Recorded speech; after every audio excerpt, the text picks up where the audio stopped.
ladies and gentlemen. It is Thursday, February 7th. I'm not Alex. I'm Aaron Dykes. We're sitting in today. Alex is taking a well-deserved rest, spending some family time, I hope. We're going to bring you a lot of important news today. We've got several of our reporters joining us, so we're going to have them bringing forth the most important news.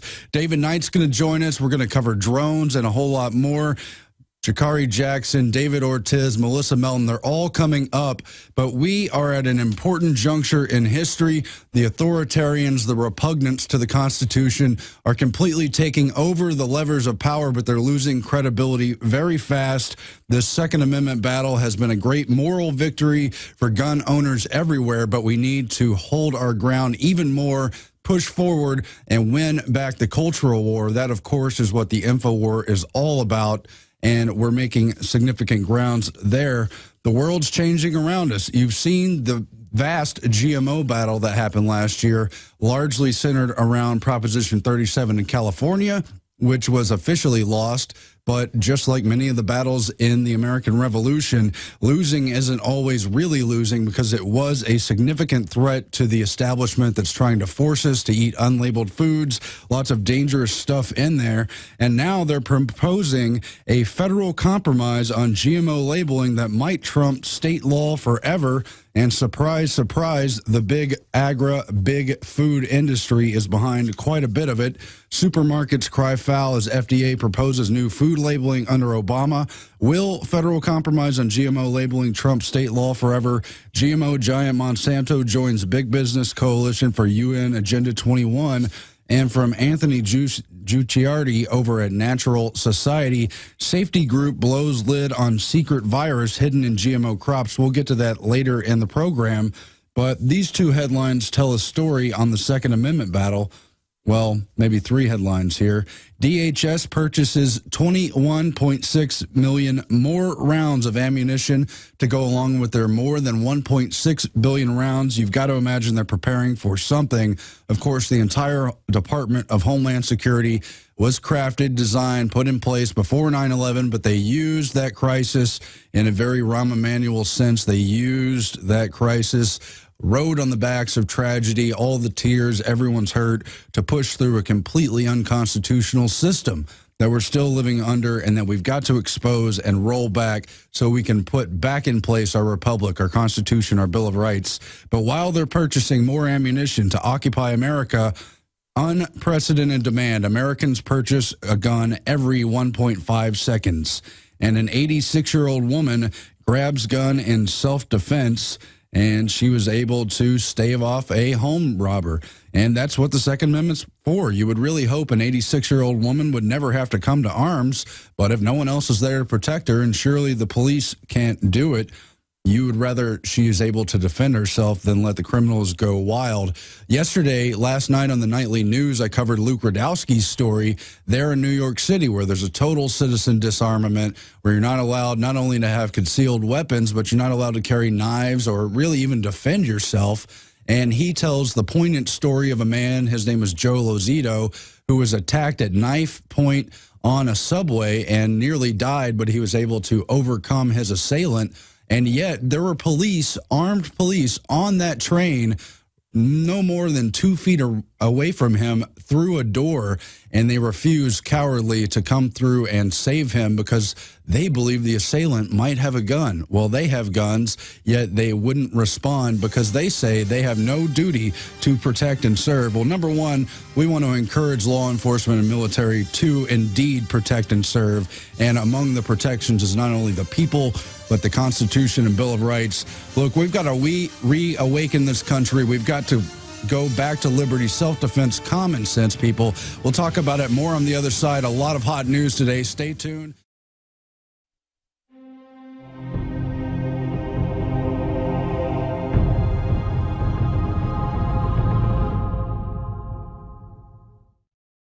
Selling your soul to the company store. What's that all about?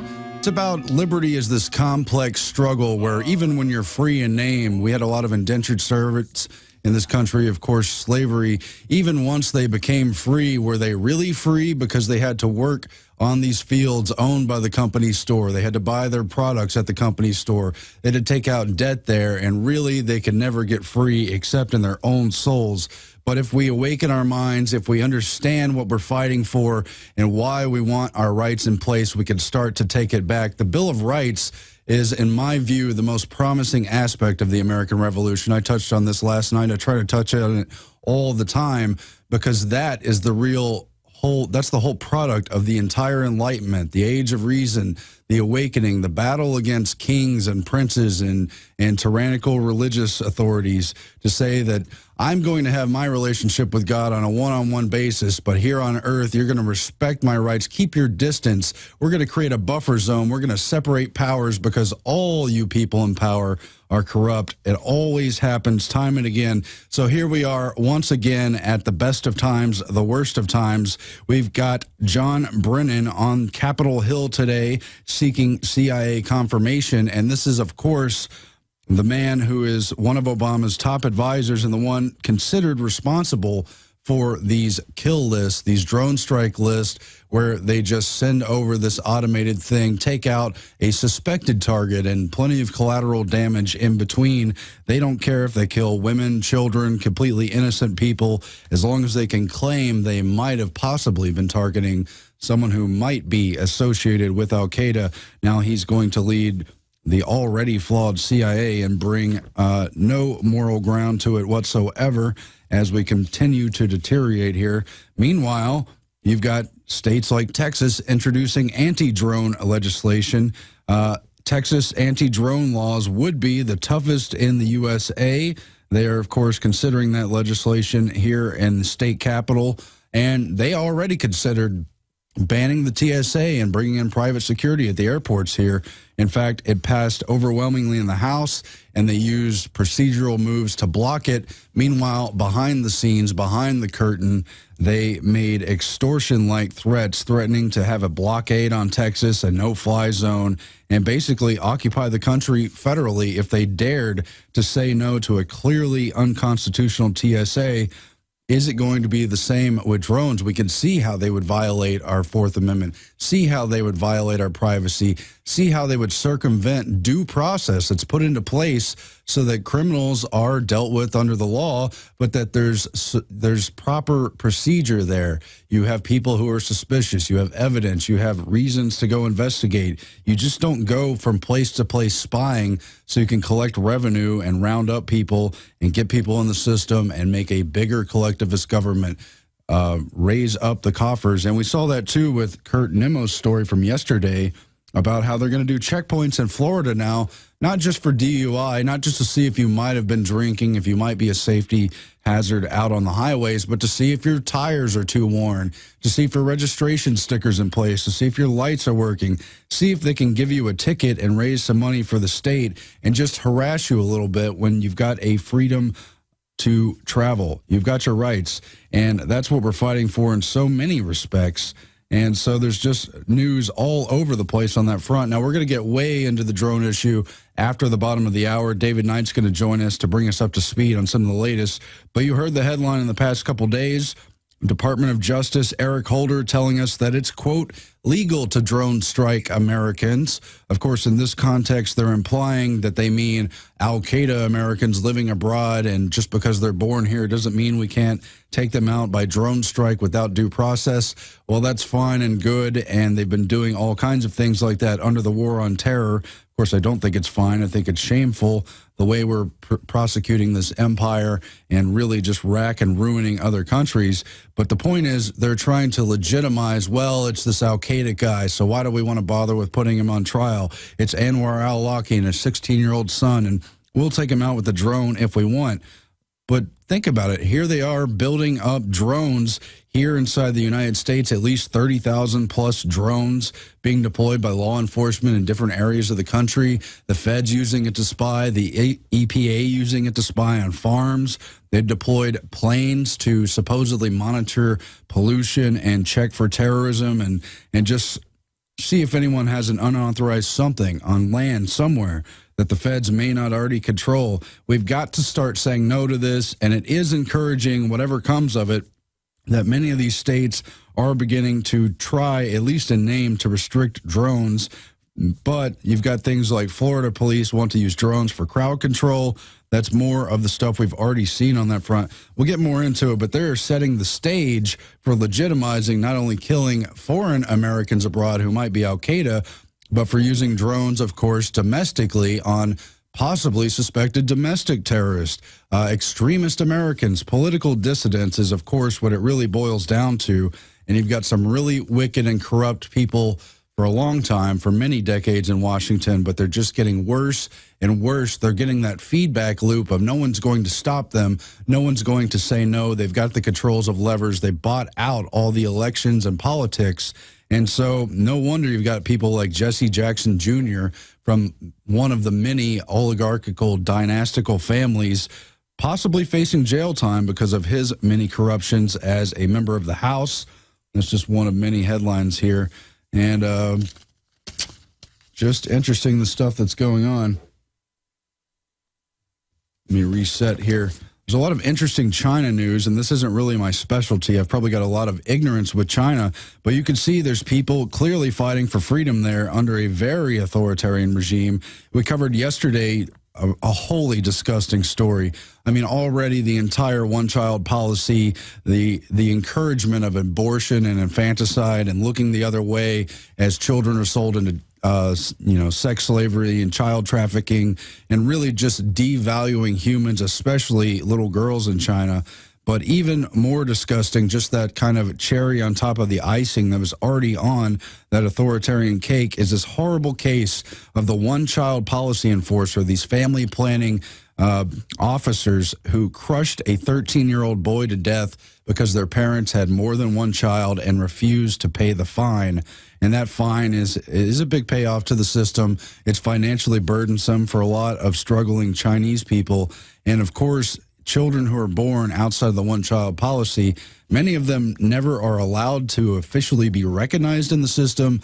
They, in many ways, don't have rights or benefits. They can't get inside of, different healthcare systems, and they pretty much have to live outside of the books. It's a real tax. But you've got things like in Hong Kong, which is not China proper, of course, poor people in cages are having to pay rent to rent $167 a month for about a dozen, the 67-year-old former butcher in Hong Kong pays 1,300 Hong Kong dollars, about $167 a month, for a dozen wire mesh cages resembling rabbit hutches that apparently people are living in this dilapidated town. Meanwhile, in Guangzhou, a Yangji village in China, I don't really know the area to be honest, moats have been dug around a Chinese villager's house to drive them out. They're pretty much taking over all these zones and handing them over to corporations, the kind of stuff we've long seen in America and the Western world. And they're dealing with holdouts. Most of the people sell without any resistance, but there have been many cases of resistors in these villages, and they've dug a moat to basically commit siege against these villagers and force them to sell or basically starve. And just a lot of disturbing news there. You remember the case last year where the man wouldn't sell his property to the Chinese government, and I remember the case, they were going to hand it over to a corporation, and he was holding out, he refused, and so they just steamrolled him to death, just like this family planning worker just dehumanizingly, wantingly just murdered, ran over with his vehicle, a car, a 13-month-old baby boy. I don't know how people can get to that point, but that's the kind of thing you see under authoritarianism. We've got to fight back against it. Other news on Infowars.com. What's behind the punishment for fake guns in schools? That's a John Rappaport article. We've seen a lot of coverage of this, of course, whether it's the 5-year-olds getting in trouble, even arrested, put on their permanent record for bubble guns, or kids getting in trouble for drawing guns or talking about guns or making a hand sign for guns. And I remember Brandon Smith, Alt Market, he made a good point that They know it's ridiculous. Obviously, it's not a threat. This is an Orwellian mind-bending event where they're trying to teach an entire new generation of children, obviously very impressionable, not yet in touch with history or their rights or what's going on in this country, trying to teach an entire new generation of children that guns are bad, that they're repulsive, to give them almost a Clockwork Orange-like auto response to the very image, the very idea, the very discussion of guns.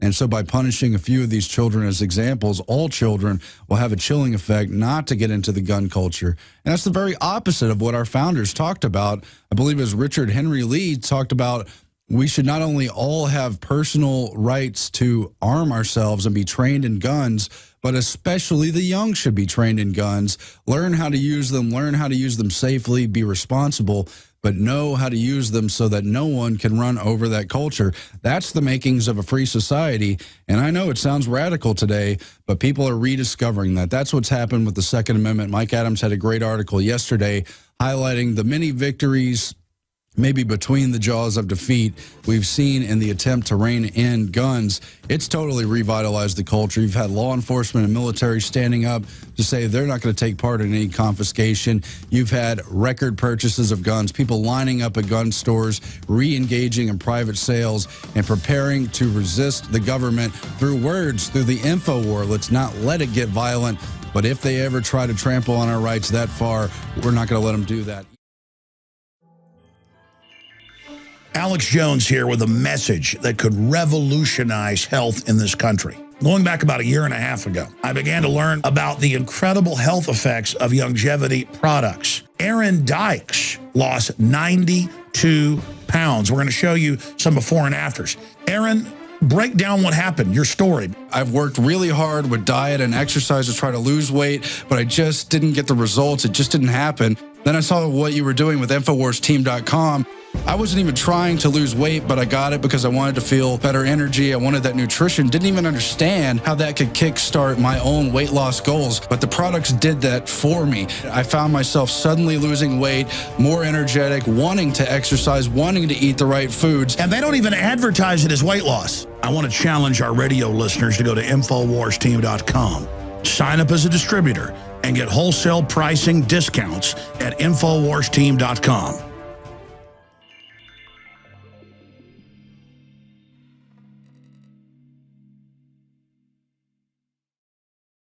And we're going to break down all kinds of things going on in the news. We're going to talk about the cultural war. We're going to talk about the symbols they hit at the Super Bowl and how they hide those symbols in media all the time around us, and how that assaults our psyche and how that contributes to the way they dominate our culture. And just one example of it, of course, we've talked so much about the Second Amendment, about gun rights, and we've talked a lot here at Infowars.com about genocide. Well, yesterday, the Demand a Plan crowd, which comes from the Mayors Against Illegal Guns, that's Bloomberg's group. So you can see already where this is a very globalist-oriented, eugenics-oriented group who really just badly wants to disarm America. Well, they've rounded up all these celebrities they control in so many ways, through the purse strings, through, who knows, lifestyle, blackmail stuff. Tony Bennett, if Americans keep firearms, the rest of the world will really take care of us. Kurt Nemo's got an article highlighting his comments, showing the video, but they rolled out all kinds of celebrities. We talked about Chris Rock yesterday, who is so ignorant and so backwards that he thinks the president is the boss of the country instead of the other way around. The president's just supposed to be an executor of the laws, kind of a bully pulpit representation of the pulse of the people. They're not supposed to rule over us. Other countries have kings. We fought a rebellion. We fought a war. We fought a revolution to not have a king, so that we could have a normal civil society with a balance of power, as much representation as possible. Yet here's these mayors against illegal guns who don't understand the Second Amendment, or some of which who do, but would just love to see the country destroyed, playing into the hands of democide. Now, just remember for a minute, just for context, that Mayor Bloomberg is one of these people who goes to these secret genocidal meetings with Bill Gates, with David Rockefeller, where they talk about how to curb the world's population. It's, you know, those secret billionaire meetings where they bring in the top billionaires, people like Oprah for show, but the real controllers, Bill Gates, David Rockefeller and their powerful foundations that spread eugenics, family planning, abortion around the world, and who are trying to control the food supply through the GMO issues and doing so much more. Here they are also behind the mayors against illegal guns via Bloomberg and all these other brainwashed mayors rolling out these celebrities. And what does Tony Bennett say? He says that gun owners basically are like the Nazis, and to paraphrase his remarks, if we don't rein in the gun culture, this gun violence will be taken care of by the rest of the world. In other words, he's suggesting there'll be a world war against America as if they were the Nazi enemy because we haven't restricted our gun rights. Well, that is just a veiled threat for the globalists to conquer America. I mean, that's what it's always been. Every time they disarm, they then commit genocide, atrocities, and of course take rights and rack and ruin these countries to bring them under the yoke of the larger one world government system, for which I would argue the United Nations is just one vehicle of. It's a larger agenda beyond that. That's kind of a shell building framework organization. But like Gulliver's Travels with the Lilliputians, they use 100 ropes, 100 binding things to bring down the big enemy America, to bring down any free country and bind them down with a bunch of small ropes. That's one thing the United Nations does. But Tony Bennett here saying, excuse me, where's that quote? It's the kind of turn that happened to the great country of Germany when Nazis came over and created tragic things and they had to be told off. And if we continue this kind of violence and accept it in our country, the rest of the world's really going to take care of us in a bad way. And I really know history and I understand what's at stake with guns. Yeah, no, you don't. Know Nothing celebrity, and Chris Rock, who's told us that Obama's the dad of the country and our boss, and all these other no-name celebrities insisting that they know best and we must turn in our arms. It's really become a desperate last gasp at this point because they've seen the trends in social media, in the gun purchases. People want the Second Amendment preserved. They're not going to give in. They see through this rhetoric of standing on the back of dead children, whether it be Sandy Hook or the dead victims of the Colorado massacre. Of course, this is almost reaching the point of beating a dead horse, but we must stand our ground for the Second Amendment. And it's just so flimsy. These people with no arguments trying to take away our rights and just pimping for these globalists. I know all about the funding behind it. I know what these billionaires are up to. All these celebrities in these videos, by the way, come from 30 Rock. That's the Rockefeller Center in New York. NBC, all the most controlled aspects of our society. We've got to recognize it, say no.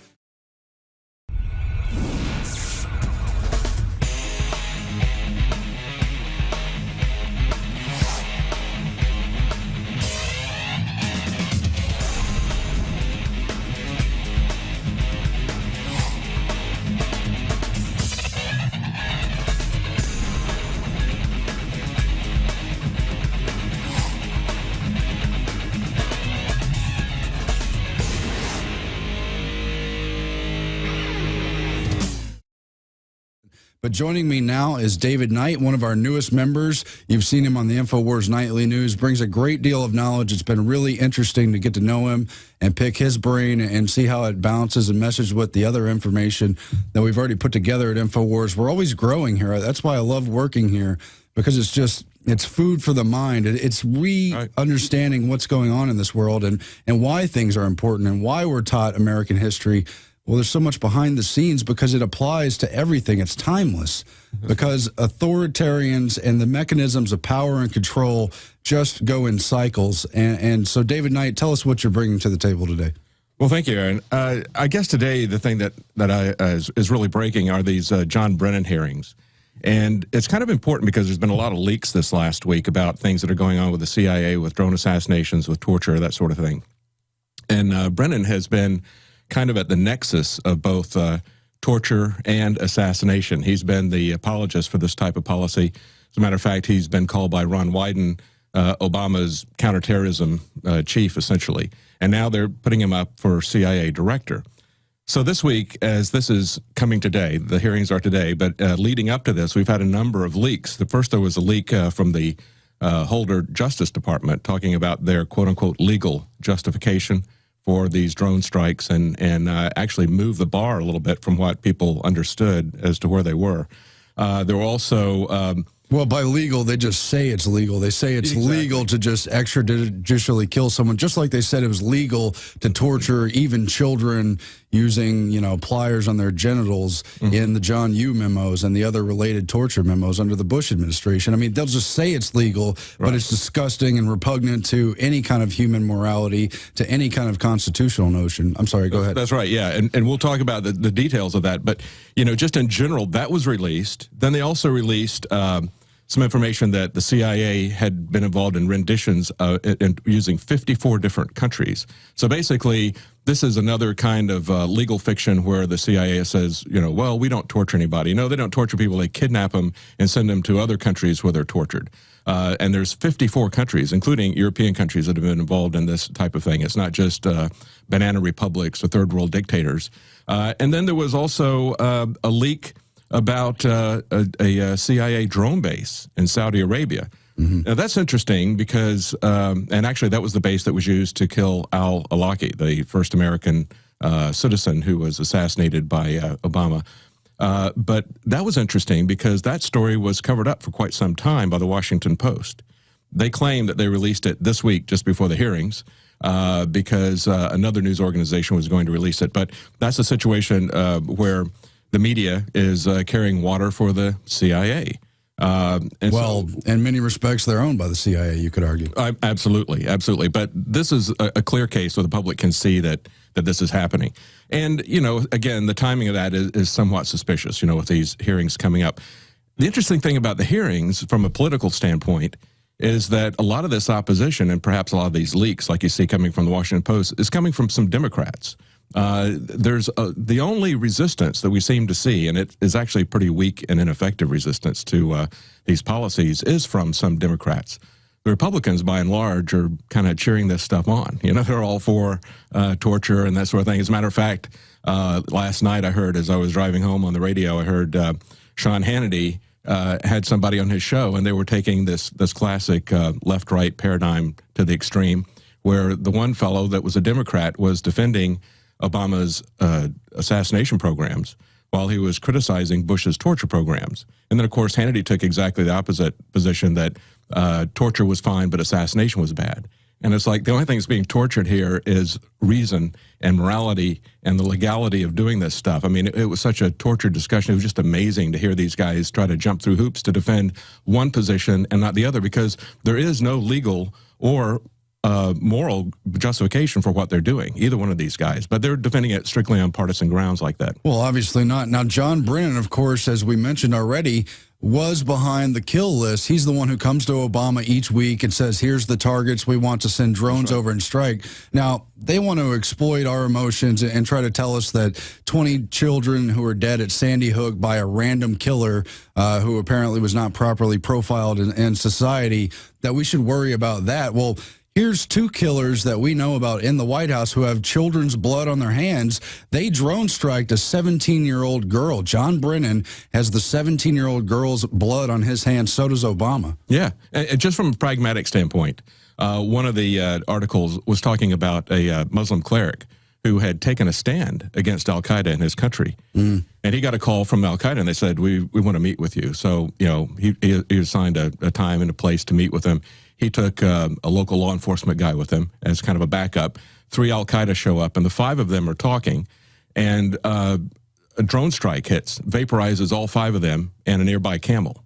Okay, now this guy, if they wanted to really do something in terms of winning hearts and minds, I mean, if you want to buy into the Republican vision of what this war is about, that it really is some kind of a crusade, moral crusade, which I don't believe that it is. I believe this whole thing is a false paradigm, that it's set up by the CIA. That it's a sham for geopolitical control as well as domestic control. Absolutely. But even if you want to take the position that, these drone strikes are saving American lives, it's like, really, exactly how are they saving American lives? I mean, are they saving American lives because, they're keeping the military from going in and attacking these people? I mean, first of all, is this war justified? But then secondly, when they destroy somebody like that is essentially on their side of the issue, that is opposing al-Qaeda, all that does is inflame the righteous indignation of the people who are there. Think about Pearl Harbor. Think about the standard, again, the standard historical perspective of Pearl Harbor. You have the Japanese bombing Pearl Harbor. Now, clearly, we were arming and a threat to them, more so even than you could, certainly more so than Al-Qaeda is a threat to us. Okay, and you could argue that an attack was imminent. And yet, it resonates with people that was a day of infamy, that was an unjustified, preemptive attack. And under the age-old moral rules of war, you don't go to war preemptively. Whoever strikes first is the moral loser. Exactly. That goes all the way back to Augustine, 300 AD. And he basically laid out the, he laid out the case for just war. And what he said was, you don't strike first. You don't do more than you have to. And it's the same sort of situation if somebody breaks in your home. Once they are subdued, you don't keep shooting, So that type of thing, there's several aspects to just war. When you violate that morally, then, you are on a losing side. You invigorate the other side if there are legitimately two sides. Well, that's the whole thing. That's why domestically here in America, we've got to recognize these authoritarians and kick them out of power, because they are bringing all that moral indignation upon our nation in our name, even though they don't represent us. They're not accountable to us. But they've been, all that torture stuff is about humiliating the Muslim, Islamic, Arabic, general Middle East cultures, doing things with children, doing sexual things in these torture dungeons, these drone strikes, not seeing the face of the enemy. All that is about inflaming them while they discredit them and try to paint them in a bad light through the Al-Qaeda mechanism, which they have raised as a specter for more than 40, 50 years, but especially in the last couple of decades. We talked about Anwar al-Awlaki. He's on record. He dined at the Pentagon. He was brought there. He was investigated by the FBI, but apparently cleared through the CIA, through the Justice Department. We know the hijackers were allowed to travel on visas. And these are just fronts for the American and Western intelligence apparatus. It's like a can opener. Like you just paint the bad guy and then you can go into any country you want. Absolutely. And if you look at these that takes us to the other part of this. These 54 countries that were involved in extraordinary renditions is the euphemism that they use. You had Libya under Gaddafi, was a partner of the CIA in torture. You had Egypt under Mubarak. You had Syria under Assad, Iran under Ahmadinejad. These are all people that we're told we have to go to war to take out, and yet they're partners with the CIA in torturing people. It's the same kind of phony paradigm that, we've got this guy is actually a bad guy, but like you said, al-Awlaki went into the Pentagon and was dining with people, right? So these same people that like Gaddafi that we go in to take out, he was actually helping us to torture people with the CIA.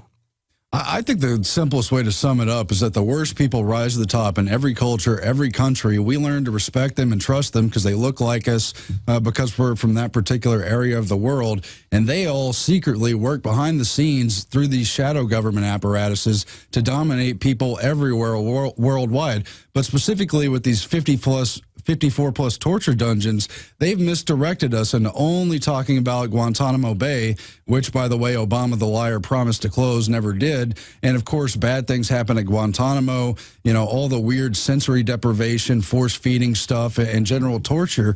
But, yeah, then you've got these black hole prisons in places like Romania and Poland and Egypt and Saudi Arabia and Libya and all around the world. And just like these free trade zones where they make everyone in the world operate under globalism rules, it's bad for most of the general public, but then they always have exception zones, so-called, free zones where they're allowed to not pay taxes in whatever local country they're in, not subject to any of the laws there.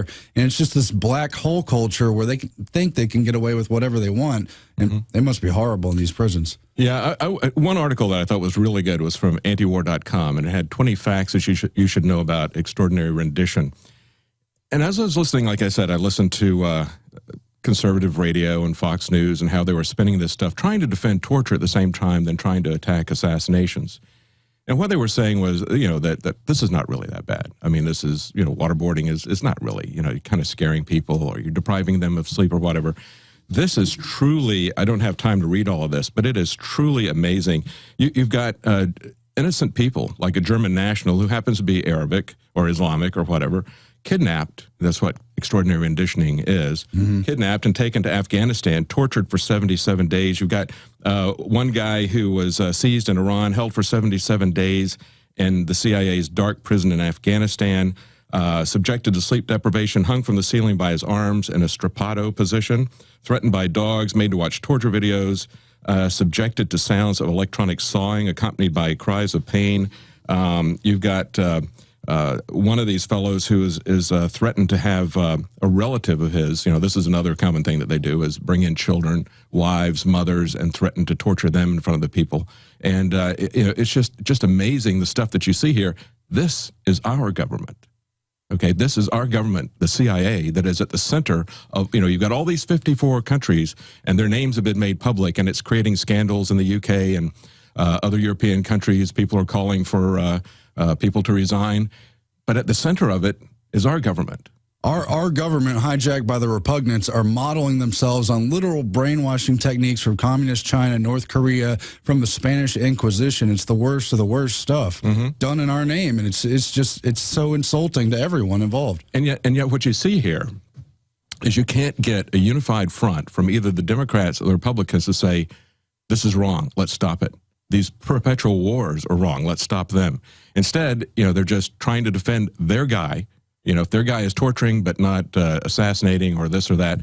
But, it was even more ridiculous for the Democrat, because Obama is continuing all these torturing programs as well as adding assassination. I mean, that's the actual thing that's going on. It's not like he stopped the torturing. Of course, he didn't stop the torturing. He's just adding this assassination, especially of American citizens. And that's one of the things in this legal memo that was really amazing, is that is to see what they say to defend it. They say that it is, it's legal, it's effective, and one of the things that they pointed out in the memo, they had 4 conditions, and they said that you need to have an informed, high-level official of the U.S. government determine that the targeted individual poses an imminent threat of violence against the United States.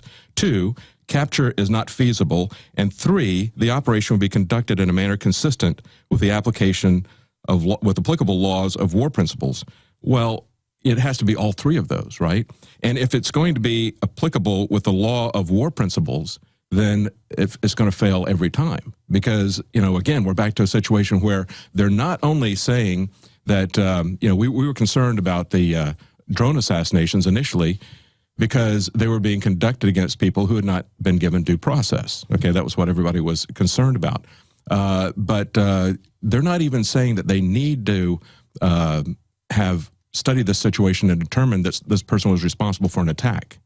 They're not even saying that that person is planning an attack. Now what they're saying is it's enough that that person is associated with Al-Qaeda or some other group that they have labeled as terrorist. And see how they're moving the football field? First, it's we were attacked, so let's go get retaliation. Well, that's one thing. But now it's all the way whittled down to, well, you're associated with people who might be Al-Qaeda, might be extremists. And that's just what's so disgusting, because you can see how they're trying to bring the war home here to occupy America and to target dissidents. It happens in every country. It's very historical. But again, this drone stuff, this torture stuff, completely is a continuation, a parallel to the worst of the abuses under the Bush administration, which is a complete upending of our entire country. And again, they were already torturing people, already doing all this extrajudicial stuff, but then they write white papers and memos out of the White House to justify it after the fact. Yes. And I would say to people like Hannity, who say that waterboarding is not torture, is he aware of the fact that that waterboarding was done by Japanese officers against Allied soldiers during World War II, and that those Japanese officers were considered to be war criminals? Some of them were executed for doing that. That's what we understood. I mean, it's amazing how we have slid down this slope. After we look at the standards and say, if you attack a country before that country has attacked you, that is a gross and immoral violation of law and of ethics. But now we accept that. And we say that, we can torture people with water. When they tortured people with waterboarding, when the Japanese did it, it was a horrific thing. And these people were war criminals. Now we defend it. I agree with you, but it's like they want us to focus on the tree instead of the forest. They want us in a semantical debate over what waterboarding is. For one thing, it's all about the context. If you're in a dungeon or a cell being surrounded by guys, you could just wave a finger in front of someone's face for enough hours and it becomes torturous. Yeah, absolutely. Now back to David Knight on the topic of drones, on the topic of torture, and really on the topic of how long is this phony war on terror going to continue? We're already 12 years into it. There's not a real enemy. It's pretty clear. It's a shadow enemy. We've exposed in so many ways how the Al-Qaeda, so-called, is really just an asset of the larger shadow government, CIA and Pentagon-run operation to try to dominate geopolitically the world and really try to rescind the rights of Americans and get them under the yoke.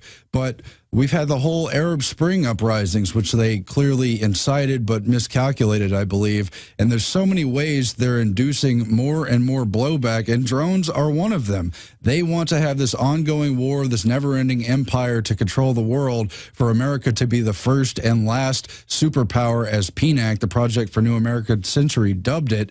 And yet our troops have been overstretched. They're in so many bases around the world. And moreover, they're demoralized because they realize in so many of the regular troops that what we're doing is wrong, that it's not for the reasons we've been told. We know the WMD things are a lie. So that's one of the major reasons we're seeing drones, why they're now trying to legitimize them. David Knight, your response. Yeah, absolutely. You're talking about when is this war on terror going to end? Well, it's not going to end because, as Ron Paul and others have pointed out, it's a war on a tactic. It's like saying you're going to declare war on sneak attacks. You know, we didn't declare war on sneak attacks when we were attacked by Pearl Harbor, right? And then what they've done is they've extended this so that, you know, as you're seeing now, you know, first it was like, you know, well, we're going to go after some people that supposedly are behind a specific event. Okay, then it becomes people who are maybe planning to do something. Now it's just people who are associated with that. And what we should all worry about is that when they say that's somebody that's merely associated with a terrorist group, let's understand that, you know, the MIAC report were constitutionalists, conservatives, people who voted for Ron Paul, for Chuck Baldwin.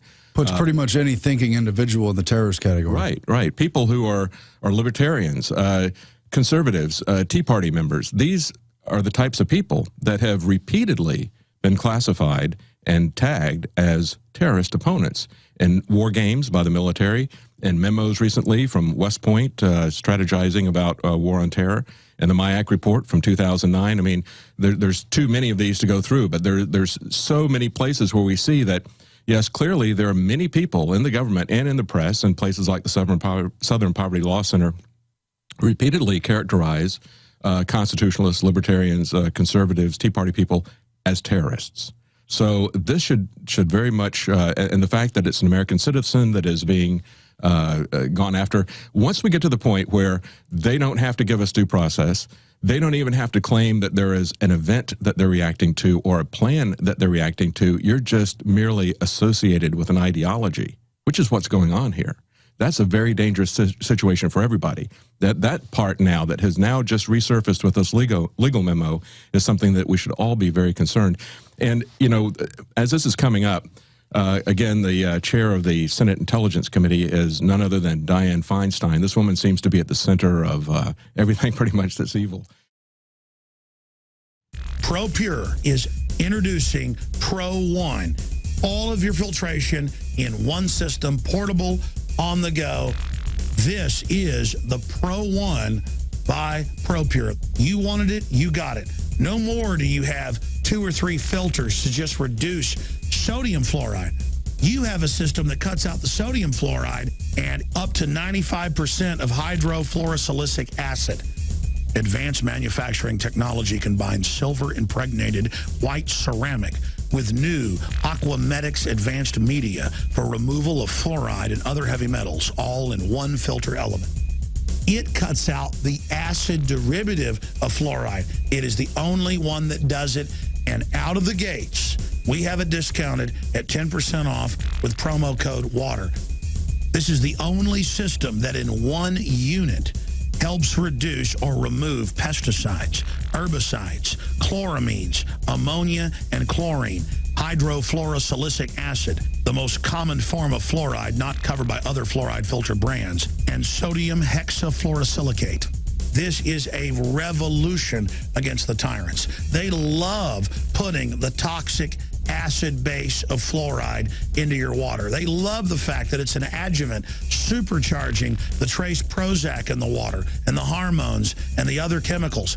By cutting out fluoride, you cut out the turbocharger in all the poison being artificially introduced into your body. This is what I use.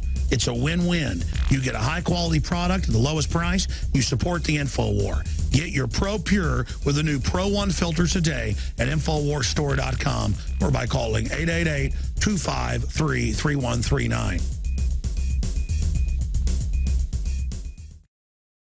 New uncertainty in Tunisia after assassination, and this is coming in. I'm just seeing it for the first time, but apparently there's riots going on, and you name it. And this is just more evidence that the Western concocted Arab Spring has gone the wrong direction, or perhaps the direction they intended all along, to sow the seeds of chaos so that they, the supposed controllers, can bring order out of chaos. And we're seeing these countries, Egypt slipping into total despotism, Tunisia with fresh riots, and the rest of the entire region in increasing disarray. Iran is doing new posturing, saying they've had nuclear all along, but are no threat to Israel. They continue to leave on the table the possibility of a wider World War III type scenario, and we just hope it doesn't come to that. But meanwhile, it's increasingly clear to me, we were talking before the break about how they've targeted and painted Americans who just have an ideology as potential terrorists, as extremists who need to be watched, monitored, reined in, preemptively checked, pulled over at checkpoints, arrested. And they really want to just clamp down so that everyone becomes a dependent on the system and just looks up to Big Daddy Obama, as Chris Rock called him, looks up to our boss, the president, and just lets them top down tell us what to do, even though they're known liars, known criminals, admitted murderers, at least through the military apparatus, through these cowardly and unwise drone strikes. And you were getting into the supposed virtues of tyranny. Well, there's no virtue in a tyranny, even through transparency. That's right. What we're seeing is the reactions of even the people who oppose some of this are really kind of looking to Obama as some kind of a dictator to just tell them where we are on all this. As I was saying just before the break, Feinstein was saying that on Tuesday, she said, well, this white paper was released without the consent of the administration, so that should quell calls for more transparency. Well, Obama didn't release that, so it's not transparency on his part. And it's not a virtue even if he had released that information, it's not a virtue to say, oh, guess what, I'm going to tell you about these illegal assassinations that I'm doing without any due process of American citizens, and you should be proud of me because I'm openly telling you about it. What that tells us is that he's lost any sense of shame over violating these legal, moral, and ethical, considerations, over violating his oath to the Constitution. But even someone who opposes him, now that's Feinstein, who's head of the chairman of the Senate Intelligence Committee. Another senator, Ron Wyden, is actually opposed to John Brennan and has some questions about him. But listen to what he says. He says he has questions like, how much evidence does the president need to decide that a particular American is part of a terrorist group? Does the president have to provide individual Americans with an opportunity to surrender? Can the president or the intelligence agencies or the military kill an American who is inside the United States? These are questions that need to be answered in a way that is consistent. And you see, once again, how they move the goalposts, how they're bringing it home to America. Right. They're bringing it home to America. But also look at what the attitude is behind these questions that he asks. Basically, he's saying, please, dictator, tell me what the new law is out of your mouth. It's as if we didn't have a Constitution because they don't pay any attention to it. And so when you get rid of the Constitution, when you say that it is a living document that isn't a controlling legal authority, as Al Gore said, we have no controlling legal authority here. As Ron Wyden is saying, we don't know where the administration is. Tell us where we are. You're standing on slippery sand. You have no foundation to stand on. Slippery sand, slippery slope leads to all-out despotism and tyranny. It's just happened over and over in history. That's what's so frustrating about it. We'll get more into that. We're going to take calls as soon as we get on the other side of this break.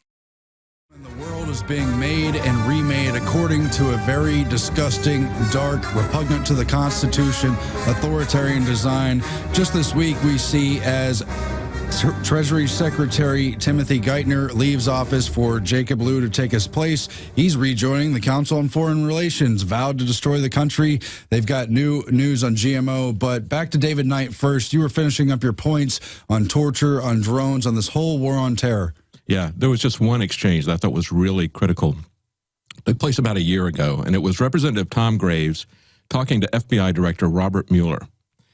And Tom Graves said to him, "So I guess from a historical perspective, does the federal government have the ability to kill a U.S. citizen on United States soil or only overseas?" And this is what the FBI director said. "I'm going to defer that to others in the Justice Department." Would not give him a clear answer. So we know where this is headed, right? Oh, because, yeah. And when the Justice Department came in, Eric Holder said that there are no limits to, quote, the geographic scope of our ability to use force. And they made it clear, all these senators who cannot find it amongst themselves to oppose torture or to oppose drone assassinations, these are also the senators that just voted this last November unanimously for the indefinite detention of American citizens on American soil under the NDAA. Oh, yeah, they bent over and just passed the NDAA, you know, completely stripping away any of the last vestiges of our due process, of our Bill of Rights. But just read that quote one more time, because we've seen how they're trying to bring the drone war, the occupation of America home. That's what all the continuity of government, all the leaked documents about FEMA camps to just general Homeland Security operations, all the painting of dissidents and patriots and returning veterans. They want them all in the eyes of the public, you know, disarmed in terms of their ideology and their ability just to operate and be individuals in this country. Read that quote one more time, because they are planning to bring home this war to American soil. Holder said there are no limits to the geographic scope of our ability to use force. No limits.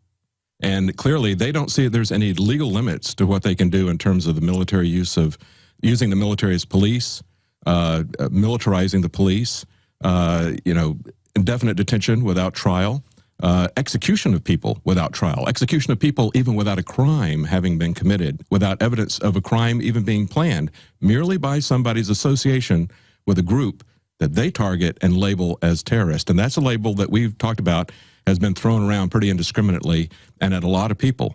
And there's Eric Holder, knowingly with the blood of Fast and Furious on his hands, and he and John Brennan and Obama think that because they do these unconstitutional, immoral things by proxy, that somehow that doesn't morally fall back on them.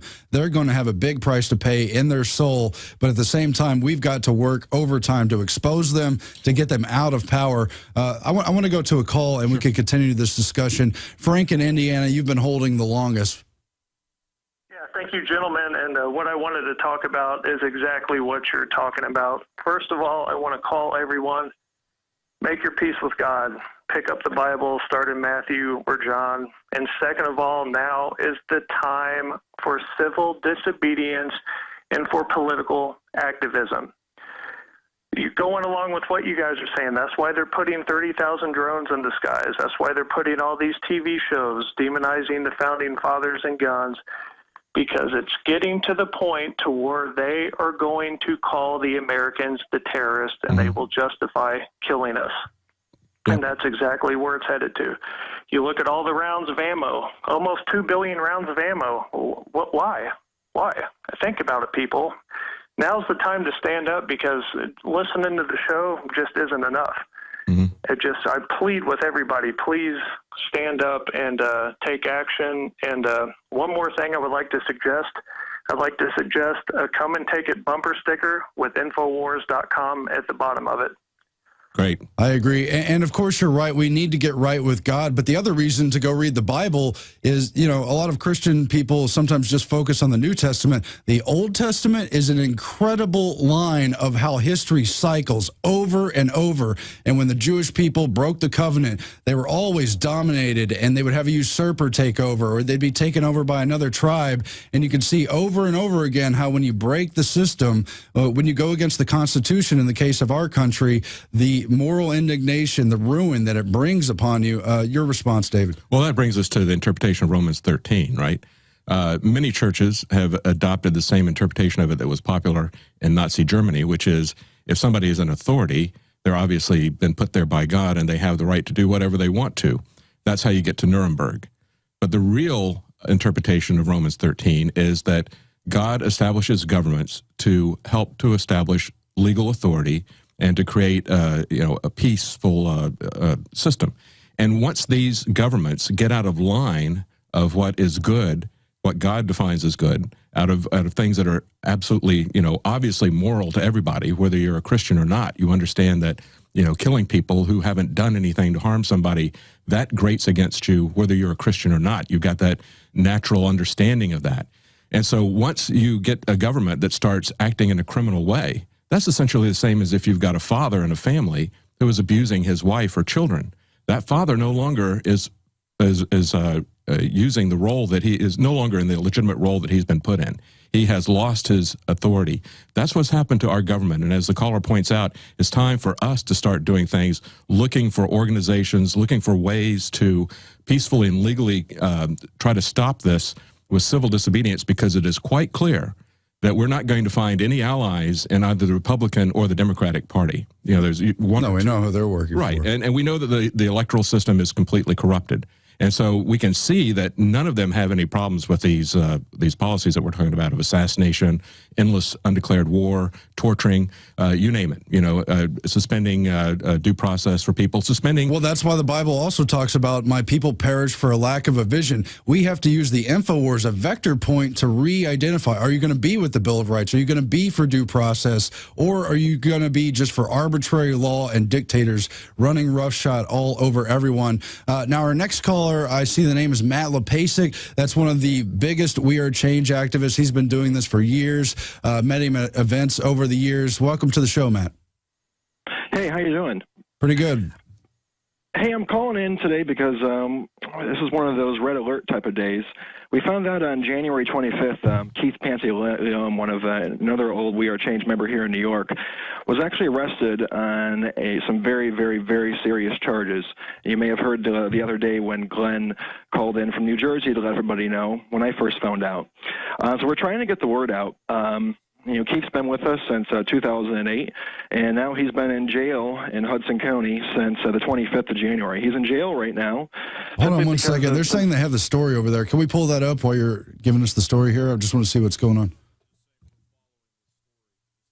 Okay, they're letting me know in the booth. They've been following this story. Please continue, Matt.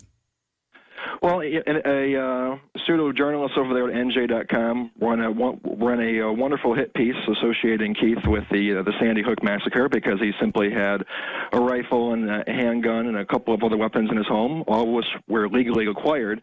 This is the big bullet point here. Is what happened is that the upstairs tenant in Keith's apartment simply called the police because he didn't have heat in his building. The police arrived at Keith's apartment, and the landlord was there and let him into Keith's apartment. Not knowing that Keith was there, Keith heard some noises, and he immediately reacted, and he left his bedroom to find a man standing in his living room, dressed in plain black, and then he saw his door was open, a police officer and a landlord. Keith at that time had his gun in his hand. He was responding to noises, and at that point, the police officer arrested him. We have a pretty much a campaign right now at tyrannyredalert.com. I hate to ask for donations. We never like doing this, but tyrannyredalert.com is a quick domain that we bought, which is redirecting to Keith's donation page. Keith is currently on a $75,000 bond. We're currently looking to get $10,000 in order to get the attorney. Keith's father has already donated $5,000. Wonderful people like all of you have already donated at tyrannyredalert.com. Can we pull that story back up? We found it. It's been in the New Jersey press, the very story you're talking about. Jersey City police say man had a legal rifle, handguns, prohibited bullets in his home. So people can look at that headline to see more about the story. So what exactly has he been charged with? As of right now, his charges are unlawful possession of 2 handguns, unlawful possession of his rifle, unlawful possession of his ammunition, and felony possession of an assault rifle. All because without a warrant, without so much even as a knock on the door, the landlord lets gentlemen, police officers into his apartment And when Keith simply opens his bedroom door, he sees police officers. He's got a gun in his hand. He immediately realizes what's going down. He puts the gun down. The officer asks, "What was that?" Because it was in its holder, all zipped up. The officer then immediately saw the gun and arrested him. Didn't ask for receipts. Didn't even check the validity of any of the guns. Nowadays, in 2013, you have got a gun, you are a enemy. Sure, And I tell you, they this is one of those brainwashed things that everybody. freak me out. So, yeah, that's the case of Keith Pantaleon. We can look that up. David Keith? That certainly is a case that's going on there. You know, there's been other cases. There was one, I remember a guy was in the process of moving across country, and he was just stopping through New Jersey, I believe. He had in his trunk some weapons that were stored in his trunk, along with the other stuff he was clearly moving. And his mother was concerned about him, called the police. They pulled the guy over and then conducted a search of his car, found the weapons, and then wanted to send him to jail for a very long time. These types of things that you're seeing happening in New Jersey, this is what's going to happen across the country if these kinds of gun control laws go through. This is what we all need. You know, help this person here, but also understand this is a pattern of tyranny and of jeopardy that is going to be facing all gun owners if we don't stop. Or the these other laws. case where the New York police say, we don't have a duty to protect you and we'll stand by even if you're being stabbed by a serial killer. Yeah, there's a dark side to the Super Bowl, and there's something that happens to society when we give in and reduce ourselves to bread and circuses. That's why we need to accelerate this reawakening. But we're going to jam in some calls. Cody in Pennsylvania, thanks for holding. Are you there? Hey, Aaron, how you doing, man? Hey, I'm all right. How are you doing? Good. Yeah, my comment was in reference to you and David were talking about just how DHS and, you know, other government groups are targeting gun owners, libertarians, and things like that. I had an experience before the both of the shootings happened in Colorado in Newtown, where I tried to purchase a handgun and was denied, although I have no felonies or any misdemeanors that would be considered restriction on owning a handgun. So you think you were flagged in the system for political speech, or what's going on? Well, the thing is later on, I had a gun stolen out of my car, my first handgun, which I was approved for, and it was about 2 years old before it got stolen, and I went to report it to the police station, and the police told me that it was in the original owner's name and that the state hadn't put in the information. Oh, so they forced the registration and the tracking of serial numbers, and then you get identified as the criminal when an actual criminal steals your weapon. Isn't that interesting? Something that doesn't seem to come up in the mainstream discussion. Well, let me give you 30 more seconds and we're going to move on. Yeah, I just said if I got, pulled over and they wanted to check my car and, everything else because I have political speech stickers on my car, and I had my handgun and I was legally carrying it, I would have went to jail until they figured out that they made a mistake. And I probably would have been denied a handgun for that reason after the fact until they sorted their mess out and, with no regard to my safety. I hear you. It's troubling. Your phone's a little bad, so I'm going to let you go, but I appreciate the call. That is something to think about, how registration can unfairly target someone and deny them their Second Amendment rights. There's so many troubling aspects with the gun control agenda that they want. We've analyzed it in detail. Let's see what Janos in Canada has to say. Thanks for holding. Hi, how are you? I'm hanging in there. What are you bringing to the discussion today? Can I express myself, or I need to follow the exact topic of the gun control? It's open phones, but you got to move quickly because we're coming up on a break and we're trying to jam phones. Okay. I stopped watching television. There's so much evil there. All this mind control there is just incredible, and what I wanted to say is that it's so demonized. They try to hypnotize people's minds and souls, so you don't have time for your family. You can't be focused. It's all propaganda on TV. I cannot believe this. Me as a believer, as a Christian, I trust Jesus, and that's what I say to people, to all Americans and Canadians, to trust Jesus. Jesus is the way. Jesus said, I am the way, the truth, and the life. No man cometh to the Father but by me. But people now, they're putting their faith in the governments. They believe all these lies all the time. And I don't vote for governmental officials. I don't vote for, let's say, example, Stephen Harper from Canada or Obama. They're all Freemasons. They're all liars.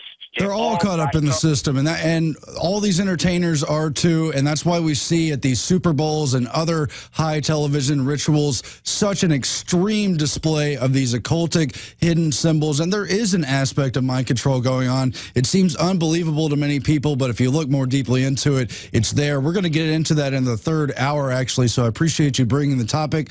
Let's finish out the segment with Dave in Arizona. Thanks for holding, Dave. Oh, yes. Hi, Aaron. I'm just going to hit you right with the jab first. I think the mark of the beast is in effect right now. And I'm going to explain why. We don't want to be part of the evil done by the United States. Is that correct? Yeah, you got about 40 seconds, but I'm with you on the point. Hey, we have freedom of religion. Is that correct? We're told we are, and it's pretty much what we decide to express, though. Okay, well, the United States forces us to keep the beast alive. What if my religion says I cannot take the name of an evil nation or use a number by which money is taken from my wages? What if I want to think one way, but a government tries to force me to think another? You can't own property. It's hard to get a job, if not impossible, without a social security number. You've got to buy and sell under the cashless grid. It's coming.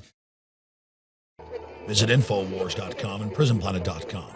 When you're on the site, you can also tune in 24 hours a day to my daily radio broadcast. There's also a free iPhone app to listen to the syndicated radio show when and where you want.